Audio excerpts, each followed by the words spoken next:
तर राज्यामध्ये शुक्रवारपासून पावसाचा जोर पुन्हा वाढणार। राज्यातल्या अनेक भागांमध्ये अतिवृष्टीची शक्यता। मराठवाड्याला पुन्हा एकदा अतिवृष्टीचा इशारा।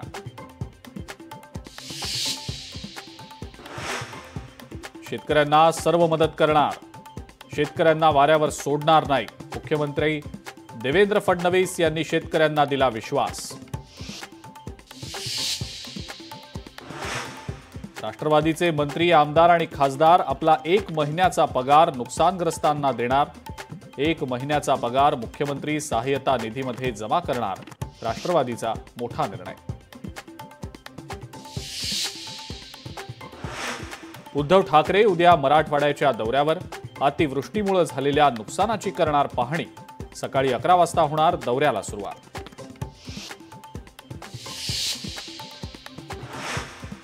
ठाकरेंच्या शिवसेनेतले बडे नेते शिंदेंच्या संपर्कात असल्याची सूत्रांची माहिती। काही दिवसांपूर्वी दिल्लीत भेटही घेतल्याची सूत्रांची माहिती।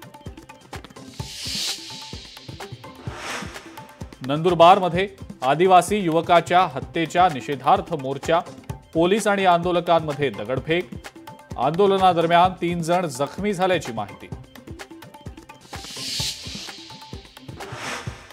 यंदाच्या दिवाळीपूर्वी म्हाडाच्या कर्मचाऱ्यांसाठी आनंदाची बातमी।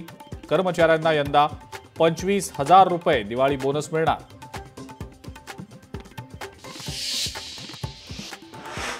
सहा माओवाद्यांचं गडचिरोलीमध्ये आत्मसमर्पण। पोलीस महासंचालक रश्मी शुक्ला यांच्या समोर केलं आत्मसमर्पण। 3 पुरुष आणि 3 महिलांचा समावेश। आणि लडाखमध्ये पूर्ण राज्याच्या मागणीसाठी हिंसक आंदोलनं। आंदोलकांनी भाजप कार्यालय देखील पेटवलं। पोलिसांवर दगडफेक आणि सीआरपीएफ वाहनही जाळलं।